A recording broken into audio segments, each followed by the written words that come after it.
नमस्कार साथियों, आप सभी का मेरे YouTube चैनल में स्वागत है। आप सभी ने अपने स्कूल के बच्चों की छात्रवृत्ति के अपडेशन का कार्य लगभग कंप्लीट कर लिया होगा।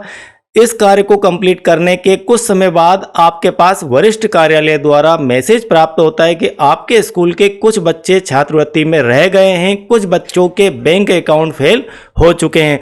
तो किस प्रकार से आप अपने बच्चों के जिन बच्चों के बैंक अकाउंट फेल हुए हैं उनकी सूची प्राप्त करेंगे और वह सूची निकालने के बाद किस प्रकार से उन्हें आप सुधार करेंगे, किस प्रकार से आप बैंक के खातों को अपडेट करेंगे।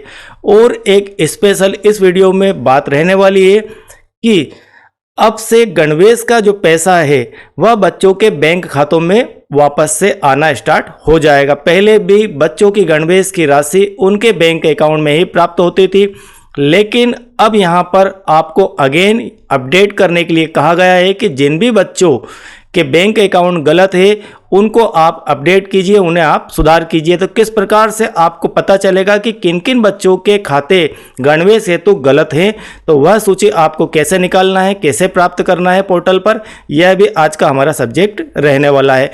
उसके बाद आपको सूची प्राप्त हो जाएगी, फिर इन बैंक अकाउंट को कैसे आप अपडेट करेंगे, सुधार करेंगे, इस वीडियो में हम यह सीखने वाले हैं। तो बिना स्किप किए बहुत ही इंपॉर्टेंट वीडियो है, देखते रहिए। यहाँ पर आपको बहुत ही काम की जानकारी प्राप्त होने वाली है। तो चलिए स्टार्ट करते हैं आज का हमारा सब्जेक्ट। इस कार्य को करने के लिए आपको किसी भी ब्राउज़र के अंदर, आप जनरली गूगल उपयोग करते हैं तो गूगल ब्राउज़र के अंदर शिक्षापोर्टल.mp.government.in टाइप करेंगे या शिक्षा पोर्टल भी टाइप करेंगे तो यह आपके पास प्राप्त हो जाएगा और कुछ इस प्रकार का इंटरफेस आपको देखने को मिलेगा।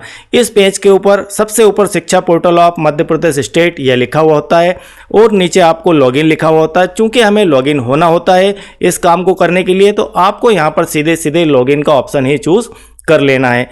आप लॉगिन के ऑप्शन को जैसे ही चूज करेंगे तो आप सीधे होम पेज से डायरेक्ट आपके लॉगिन के ऑप्शन पर पहुंच जाएंगे। अब आपको बीच में होम पेज देखने को नहीं मिलेगा और यदि आप यह पहला ऑप्शन यूज़ करते तो आपको होम पेज पर जाना पड़ता और वहां से आप लॉगिन का ऑप्शन लेते। अब मैंने डायरेक्ट यहां पर लॉगिन चूज़ कर लिया तो हम पहुंच गए लॉगिन के ऑप्शन पर। यूज़र आईडी और पासवर्ड ये दोनों ऑप्शन और साथ में आपको कैप्चा कोड, ये 3 ऑप्शन देखने को मिलेंगे। यूज़र आईडी में यदि आप गवर्नमेंट एम्प्लॉय हैं तो आपको यहाँ पर अपनी यूनिक आईडी उपयोग करना होती है और पासवर्ड के अंदर आपके पास पासवर्ड प्राप्त हुआ होगा। इसके ऊपर आपको याद होगा कि जो कि आप एम शिक्षा मित्र के अंदर उपयोग करते हैं वही पासवर्ड आपको यहाँ पर भी यूज़ करना है और कैप्चा कोड डाल दीजिए और लॉगिन हो जाइए। यदि किसी परिस्थिति में आप अपना पासवर्ड भूल गए हैं तो एम शिक्षा मित्र से आपको इसे रीसेट करना है। यदि आप यह तकनीक नहीं जानते हैं कि किस प्रकार से एम शिक्षा मित्र से पासवर्ड को रीसेट किया जाता है तो आप इस वीडियो के डिस्क्रिप्शन से अर्थ है कि यहाँ वीडियो जहाँ आप देख रहे हैं उसके नीचे सी मोर लिखा हुआ है, वहाँ से आप नीचे जाएंगे, सी मोर को क्लिक करेंगे तो आपको काफ़ी सारा कंटेंट लिखा हुआ दिख जाएगा। उसमें आपको एक वीडियो दिखेगा कि एम शिक्षा मित्र से किस प्रकार से पासवर्ड रीसेट करें, उसे देखकर आप प्रोसीजर जान सकते हैं। तो चलिए अब आप लॉगिन यहाँ से हो गए। जैसे ही आप लॉगिन होंगे, लॉगिन होने के बाद आप पहुंच जाएंगे पोर्टल के होम पेज पर। पोर्टल से अर्थ है शिक्षा पोर्टल। शिक्षा पोर्टल के होम पेज पर आप पहुंच गए। वहां पर आपको पेज देखने को मिलेगा। इस पेज में आपको यह ऑप्शन ऊपर की तरफ देखने को मिल जाएंगे। इन ऑप्शनों में आपका जो काम है वह है मेन मेनू से। तो अब आप इस ऑप्शन को चूज कीजिए। जैसे ही आप मेन मेनू को क्लिक करेंगे आपको यहाँ पर एक काफ़ी सारे ऑप्शनों की लिस्ट देखने को मिल जाएगी। इन ऑप्शनों में आपको ऊपर की तरफ यहीं पर बैंक का ऑप्शन भी देखने को मिल जाएगा। तो चूंकि यह कार्य बैंक संबंधित है, बैंक से अर्थ है कि खाते से संबंधित है, तो आपको बैंक का ऑप्शन यहाँ पर चूज कर लेना है। बैंक का ऑप्शन को जैसे ही आप चूज करेंगे वैसे ही आपको कुछ इस प्रकार के 4 ऑप्शन 1 2 3 4 ऑप्शन यहाँ पर देखने को मिल जाएंगे। इन 4 ऑप्शनों में से जो लिस्टेड यहाँ पर है, इन 4 ऑप्शनों में से आपको सबसे नीचे का ऑप्शन यहाँ पर चूज कर लेना है। List of student whose scholarship has not yet paid, जो स्कॉलरशिप अभी तक भुगतान नहीं हुई है उनकी सूची यहाँ से आपको देखने को मिलेगी। जैसे ही आप इस ऑप्शन को चूज करेंगे यहाँ पर थोड़ा सा मैंने इसे झूम करके दिखा दिया है, यही ऑप्शन हम चूज़ करके आए हैं। इस ऑप्शन को चूज़ किया तो कुछ इस प्रकार का पेज आपको ओपन होकर मिल जाएगा। यहाँ पर सबसे पहले आपको अपने डिस्ट्रिक्ट का चयन करना होगा, अपने ब्लॉक का चयन करना होगा, यहाँ से आप अपने संकुल का चयन कर लीजिए और यहाँ से आप अपने स्कूल का चयन कर लीजिए और यहाँ पर आप कैप्चा कोड फिल कर दीजिए और कैप्चा कोड फिल करने के बाद यहाँ पर आप क्लिक करेंगे। इसे क्लिक करते ही अब आपको यहाँ पर एक लिस्ट देखने को मिल जाएगी, इस प्रकार का पेज देखने को मिल जाएगा। यहाँ पर serial number, dice code, school और आपका जो डाटा है स्कूल का, वो सारा डाटा यहाँ पर देखने को मिल जाएगा। चूँकि यहाँ से हम स्कूल को सिलेक्ट करके आ रहे थे तो अब आप सीधे सीधे अपने स्कूल पर पहुँच जाएंगे। आपको यहाँ पर अपने स्कूल का नाम देखने को मिलेगा और यहाँ पर डाइस कोड आप मिलान कर लीजिए, ठीक है। और यहाँ पर जिन बच्चों के खाते फेल्ड हुए हैं, पेमेंट फेल्ड हुआ, उनका नंबर देखने को मिलेगा। तो आपको यहाँ पर नंबर प्राप्त हो जाएगा। अब आप क्या करेंगे, अभी आपको सूची नहीं प्राप्त हुई है, अब आप यहाँ पर क्लिक कीजिए, अपने स्कूल के नाम को क्लिक करेंगे। जैसे आपने अपने स्कूल के नाम को क्लिक किया, यहाँ पर आपको बच्चों की सूची प्राप्त हो जाएगी। जितने भी बच्चों के अकाउंट फेल्ड हुए हैं उन बच्चों की सूची यहाँ से आप देख सकते हैं। तो यहाँ पर serial number, block, dice code, school और स्टूडेंट का नेम और स्टूडेंट की समग्र ID यहाँ पर आपको देखने को मिल जाएगी। और यहाँ पर स्थिति उसकी क्या है, नॉट अपडेटेड, कोई भी कारण रहा होगा लेकिन उस कारण से यहाँ पर नॉट अपडेटेड की स्थिति है। या तो आपने अपडेट नहीं किया है तो भी यहाँ पर लिखा आएगा, या फिर उसका बैंक अकाउंट फेल्ड हुआ है किसी कारण से तो भी यहाँ पर लिखा हुआ आ जाएगा। तो यहाँ पर नॉट अपडेटेड है, तो यहाँ से आप बच्चों की सूची, समग्र ID और नाम यहाँ से नोट कर लीजिए। अब सेकंड विषय है हमारा, यहाँ से हमने उन बच्चों की सूची निकाल ली जिन बच्चों के खाता फेल हुए थे। दूसरा विषय यहाँ पर इंपॉर्टेंट है कि बच्चों के गणवेश जो कि बैंक खाते में जाना है, उनके खाते अपडेट नहीं है तो उनकी सूची आप कैसे प्राप्त कर रहे हैं, इसका थोड़ा सा अलग मेथड है। तो पहले हम यह समझ लेते हैं, फिर समझेंगे इन दोनों को अपडेट कैसे करना है। तो फिर आप अगेन मेन मेनू के अंदर जाएंगे। मेन मेनू पर जाने के बाद आपको यहाँ पर काफ़ी सारी ऑप्शन देखने को मिलेगी, लिस्टेड रहेंगे ऑप्शन। उन ऑप्शनों में आपको स्कॉलरशिप मैनेजमेंट को ऑप्शन चूज़ कर लेना है। जैसे ही आप स्कॉलरशिप मैनेजमेंट को ऑप्शन चूज़ करेंगे वैसे ही आपको इस प्रकार का पेज देखने को मिल जाएगा और यहाँ पर आपको रिपोर्ट पर क्लिक कर देना है, ठीक है। रिपोर्ट पर आप जैसे ही क्लिक करेंगे तो यहाँ पर पहला ही option DDO wise summary of enrolment in school, यह ऑप्शन आपको देखने को मिल जाएगा रिपोर्ट के अंदर। रिपोर्ट के लिए क्लिक करने के बाद में इस ऑप्शन को आपको चूज़ करना है, यह आपको ले जाएगा DDO पर, ठीक है। तो यह चैनल आपकी शिक्षा पोर्टल, UDAIS पोर्टल और RSK पोर्टल संबंधी सभी वर्तमान समस्याओं के लिए सॉल्यूशन लेकर आता है, हमेशा तत्पर रहता है। तो आपने यदि चैनल को अब तक सब्सक्राइब नहीं किया है तो तुरंत ही चैनल को सब्सक्राइब कीजिए और लाइक भी कीजिए। चलिए, अब आपने यहाँ पर इस ऑप्शन को चूज़ कर लिया। अब आप जैसे ही ऑप्शन को चूज़ करेंगे तो यहाँ पर आपके पास कुछ इस प्रकार का पेज देखने को मिल जाएगा। इस प्रकार के पेज में एकेडमिक ईयर आपको सिलेक्ट करना है जो कि 2023-24, आप जनरली जिस भी वर्ष में इस काम को करेंगे उस वर्ष को आपको यहाँ पर सिलेक्ट कर लेना है।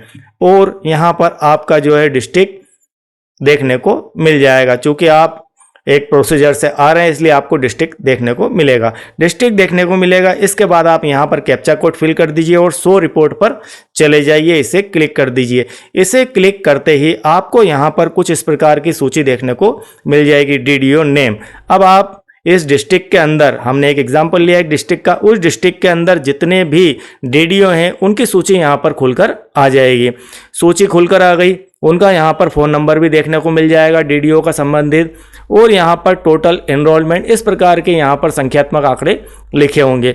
अब हमें यहाँ पर क्या करना है, अपने DDO का चयन करना है, आप किस DDO के किस संकुल के अंतर्गत आते हैं। तो यहाँ से आप सूची देखेंगे, इस सूची के अंदर अपना DDO खोजिए। DDO खोजने के बाद उस DDO को आप यहाँ से क्लिक करेंगे। जैसे ही आपने उस DDO को क्लिक किया, आप क्लिक करेंगे वैसे ही आपके पास कुछ इस प्रकार का पेज ओपन होकर दिख जाएगा। बिल्कुल स्टेप बाय स्टेप आपको क्लियर मैं समझा रहा हूँ, वही स्टेप आपको फॉलो करना है। अब यहाँ से सूची से अपना स्कूल देखें। DDO के अंदर स्कूल होते हैं, तो आपने डिस्ट्रिक्ट के अंदर DDO ढूंढा, DDO से आप स्कूल में पहुँचे। अब आप यहाँ से लिस्टेड रहेगी आपकी स्कूलों की सूची, उसमें से आप अपना स्कूल छांट लीजिए कहाँ है। स्क्रॉल करते हुए आपने अपना स्कूल ढूंढ लिया, ये मेरा स्कूल है, ठीक है। इस स्कूल के सामने आपको यहाँ पर एरो का निशान दिखा रहा है एनरोलमेंट स्टूडेंट, आपको यहाँ पर संख्या देखने को मिलेगी। ये सारे 0 नहीं रहेंगे, इसमें कुछ ना कुछ संख्या जरूर फिल रही होगी, ठीक है, रहेगी। तो आप यहाँ से वह संख्या दिखेगी, उस संख्या को आप कर दीजिए क्लिक, ठीक है। उस संख्या को आप क्लिक करेंगे, मान लीजिए यहाँ पर 65 लिखा हुआ है, तो इस 65 को आप क्लिक करेंगे। जैसे ही आपने स्कूल सिलेक्ट किया, स्कूल सिलेक्ट से अर्थ है कि आपने स्कूल को ढूंढ लिया, सर्च कर लिया, देख लिया, और उसमें यहाँ पर आप संख्या पर जाइए, यहाँ पर संख्या को आप चूज कर लीजिए। तो यहाँ पर मैंने निर्देश दिए भी हैं कि अपने स्कूल की दर्ज संख्या को क्लिक करना है। जैसे ही आपने क्लिक किया, कुछ इस प्रकार का पेज आपके पास देखने को मिल जाएगा। इस प्रकार के पेज में यहाँ पर आपका डैशबोर्ड देखने को मिलेगा, यहाँ पर एकेडमिक ईयर देखने को मिलेगा, यहाँ पर क्लास सिलेक्ट करने को मिलेगी। तो आप यहाँ पर कोई भी क्लास सिलेक्ट नहीं करें, क्योंकि हम एक साथ सारी क्लास के बच्चों को देख सकते हैं। तो यहाँ पर वो ऑप्शन दिया गया है, तो हम सिलेक्ट करेंगे तो एक एक क्लास के बच्चे यहाँ पर दिखाई देंगे। तो हम ओवरऑल स्कूल देखना चाहते हैं तो कोई क्लास यहाँ पर सिलेक्ट नहीं करें, और यहाँ पर कैप्चा कोड फिल कर दीजिए, और यहाँ पर get status of profile of enrolled student, ये ऑप्शन आपको चूज कर लेना है। जैसे ही आपने इस ऑप्शन को चूज किया, वैसे ही आपको कुछ इस प्रकार की सूची देखने को मिल जाएगी। यहाँ पर स्कूल टाइप, आपका स्कूल कैसा है, वह स्कूल का नेम यहाँ पर देखने को मिल जाएगा, आपका यहाँ पर डैशबोर्ड देखने को मिल जाएगा, यहाँ पर समग्र आईडी देखने को मिल जाएगी, यहाँ पर आपके बच्चे का नेम, यहाँ पर फादर का नेम, यहाँ पर कैटेगरी वगैरह सब कुछ देखने को मिल जाएगा, और डेट, अपडेट ऑन और कैटेगरी, यहाँ पर इस प्रकार के ऑप्शन देखने को मिलेंगे। अब हमारा विषय यहाँ यह था कि बच्चों के जो खाते हमें अपडेट करना है गणवेश के लिए, उनकी सूची प्राप्त करना है, तो वह सूची कैसे प्राप्त होगी। तो यहाँ पर आप ध्यान से देखिए स्टेटस को, स्टेटस आपको देखना है। स्टेटस के अंदर दो प्रकार के आपको बातें हो सकती है, ठीक है। एक लिखा हुआ मिल सकता है sanctioned by DDO, sanctioned by DDO, जैसा कि यहाँ पर आप देख पा रहे हैं, यह अगर लिखा हुआ है इसका अर्थ है कि यह आपका अकाउंट जो है कंप्लीट है। यहाँ पर अकाउंट कंप्लीट है, उसके अकाउंट में स्कॉलरशिप पहुंच चुकी है, सारे काम उसके इस अकाउंट से हो रहे हैं। सेकंड आपको लिखा हुआ मिल सकता है कि प्रोफाइल नॉट रजिस्टर्ड या अपडेटेड, इस प्रकार का ऑप्शन भी आपको यहाँ पर देखने को मिल सकता है लिस्ट के अंदर। तो नाम और आईडी आपको यहाँ से नोट उस बच्चे की कर लेना है, या फिर स्क्रीनशॉट ले लीजिए, या फिर आप उसका फोटो खींच लीजिए, जो भी आपको उचित लगे वह आपको यहाँ से ऑप्शन लेना है। तो यहाँ पर आप उन बच्चों की सूची देख लेंगे। अब आपके पास हो गई सूची प्राप्त। अपने स्कूल के बच्चों की सूची से सैंक्शनड या प्रोफाइल नॉट रजिस्टर्ड अपडेट यह आपको देखने को मिलेगा। उनकी सूची आपको निकाल लेना है कि कितने बच्चों के अकाउंट आपको अपडेट करना है, तो वह इस स्थिति में आपको देखने को मिलेंगे। उनकी ही सूची आपको निकालना है। सैंक्शनड बाय डीडीओ, इसका मतलब आपका यहाँ पर यह बच्चे का काम कंप्लीट है, ठीक है। अब आपने यहाँ से सूची निकाल ली, उनके नाम नोट कर लिए। अब हमें उन बच्चों के अकाउंट को अपडेट करना है, और दोनों का तरीका एक ही है। छात्रवृत्ति के फेल्ड अकाउंट हो या फिर गणवेश के अकाउंट को अपडेट करना हो, सुधार करना हो, ये दोनों एक ही प्रोसीजर से काम होंगे। तो अब उस प्रोसीजर पर हम जाते हैं। तो जैसे ही आप वापस से कहाँ गए, मेन मेनू पर, होम पेज के ऊपर आपको मेन मेनू मिल जाएगा। इस मेन मेनू में आप जैसे ही क्लिक करेंगे, आपको काफ़ी सारे ऑप्शन यहाँ पर लिस्टेड देखने को मिल जाएंगे। इनमें से आपको स्टूडेंट प्रोफाइल मैनेजमेंट का ऑप्शन चूज कर लेना है। स्टूडेंट प्रोफाइल मैनेजमेंट के ऑप्शन को जैसे ही आपने चूज किया, वैसे ही आपको कुछ इस प्रकार के 4-5 ऑप्शन देखने को मिल जाएंगे। और भी ऑप्शन हो सकते हैं, यहाँ पर मैंने अपने काम की चीज़ यहाँ पर कटिंग करके आपको दिखा दी है। तो यहाँ पर आपको जाना है स्टूडेंट प्रोफाइल के अंदर। जैसे ही आपने स्टूडेंट प्रोफाइल का ऑप्शन यहाँ पर लिया, वैसे ही आपको इतने सारे ऑप्शन यहाँ पर देखने को मिल जाएंगे। चूँकि हमें बच्चों के बैंक अकाउंट में सुधार करना है, अपडेट करना है, तो आप यहाँ पर देख पा रहे होंगे update bank account and IFSC code, यह ऑप्शन आपको चूज कर लेना है। जैसे ही आपने update bank account NIFS code of student ये ऑप्शन लिया, जैसे ही आपने update bank account NIFS code को यहाँ से लिया ऑप्शन में, वैसे ही आपको कुछ इस प्रकार का ऑप्शन देखने को मिल जाएगा। यहाँ पर आपके बच्चे की मेंबर आईडी से अर्थ है यहाँ पर समग्र आईडी आपको फिल करना है। आपने चूंकि लिस्ट निकाल ली थी तो वहाँ से उस बच्चे की जिसका बैंक अकाउंट आपको अपडेट करना है उसके समग्र आईडी यहाँ पर एंटर कर दीजिए। समग्र आईडी इंटर करते ही get student detail for add update bank details इस प्रकार का ऑप्शन आपको देखने को मिलेगा और यहाँ से इस ऑप्शन को आप चूज कर लीजिए। इस ऑप्शन को आपने जैसे ही चूज़ किया, यह आपका मेन पेज है जहां आपको सारा वर्क करना है। यहां आपको बहुत ही ध्यान से समझना है कि आपको अब करना क्या है। यहां पर कई शिक्षक परेशान होते हैं कि बार बार ऑप्शन आपके आते हैं और बैंक अकाउंट डालते हैं और वापस से री करने को बोलता है। ऐसा क्यों होता है, इसका कारण भी मैं आपको दिखाऊंगा। तो यहाँ पर सबसे पहले आप बच्चों के डिटेल्स को, स्टूडेंट के डिटेल्स को यहाँ पर वेरीफाई कर लीजिए कि यहाँ पर कोई बच्चा है, उसका नाम मिल जाएगा, यहाँ पर उसके डेट ऑफ बर्थ वगैरह ये सारी कैटेगरी की जानकारी, आधार नंबर वगैरह सब मिल जाएंगे। मोबाइल नंबर यदि आपने डाला होगा तो यहाँ पर मिल जाएगा। उसके बाद स्टूडेंट बैंक डिटेल, यदि पहले से कोई अकाउंट है जो कि फेल्ड है, फेल्ड होने के कई कारण हो सकते हैं। फेल्ड होने के एक कारण प्रमुख यह रहता है कि एक अकाउंट को यदि आपने 2 बच्चों में यूज़ कर लिया है तो जो पहले आप जो बच्चा करता था वहाँ वह बच्चे के खाते में लिंक हो जाएगा, लेकिन सेकंड में आपने यूज़ अगर किया है तो वहाँ पर वह फेल्ड की स्थिति में चला जाएगा। तो यहाँ पर उस खाते का नंबर भी यहाँ पर लिखा हुआ हो सकता है या फिर ब्लैंक भी हो सकता है। तो यहाँ पर आपको IFS कोड, बैंक का नाम, अकाउंट नंबर देखने को मिल जाएगा और नहीं मिलता है तो भी कोई बात नहीं है, चूँकि आपको अपडेट अब करना है। अब आपको बैंक डिटेल डालना है, फिल करना है। तो यहाँ पर आपको सबसे पहले IFSC कोड डालना है। ठीक है, जैसे ही आप कोड डालेंगे वैसे ही आपको यहाँ पर बैंक ब्रांच का ऑप्शन चूज़ करने को मिल जाएगा।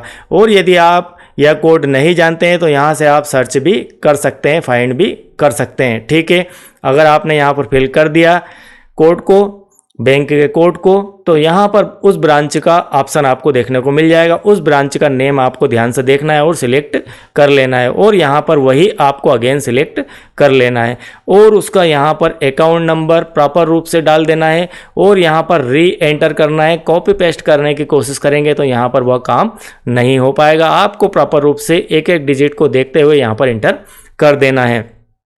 अब आपने यदि यहाँ पर एक भी डिजिट की गलती कर दी तो वापस से आपको यही प्रक्रिया दोहराना होगी। तो अब आपने दोनों जगह इंटर कर दिया और यहाँ पर आप डाल दीजिए कैप्चा कोड। कैप्चा कोड डालने के बाद यहाँ पर save update bank account details ये ऑप्शन आपको देखने को मिलेगा। तो इस ऑप्शन को आप ले लीजिए और रिसेट डिटेल आप करना चाहते हैं तो ये ऑप्शन ले लीजिए। हम चाहते हैं कि अपडेट करना, तो आप यहाँ से इस अपडेट का ऑप्शन को ले लेंगे। जैसे आपने अपडेट के ऑप्शन को लिया वैसे ही इस बच्चे का बैंक अकाउंट अपडेट हो जाएगा। आप जिस बच्चे की समग्र आईडी से चलकर आए हैं उस बच्चे की समग्र आईडी के साथ में यह अकाउंट भी चला जाएगा। और इतना करने के बाद आपका यह कार्य गणवेश हेतु और छात्रवृत्ति के फेल्ड अकाउंट हेतु जो आप अपडेट करना चाहते थे वह काम आपका हो चुका है। आई होप कि इतनी जानकारी आपको प्रॉपर रूप से समझ में आ गई होगी। यदि आप चैनल के साथ नए हैं और यदि आपने अब तक चैनल को सब्सक्राइब नहीं किया है तो चैनल को सब्सक्राइब कीजिए, वीडियो को लाइक कीजिए, क्योंकि हम लोग आपके लिए ही इतनी मेहनत करते हैं, वीडियोस बनाते हैं, लेकर आते हैं और यदि आप लाइक नहीं करते हैं तो थोड़ा सा मन दुखता है। और सब्सक्राइब आप करके रखिए क्योंकि एजुकेशन वीडियोस आपको कंटिन्यू मिलते रहेंगे। आपको जानकारी बेहतर लगे तो इसे शेयर करना ना भूले। Thank you very much.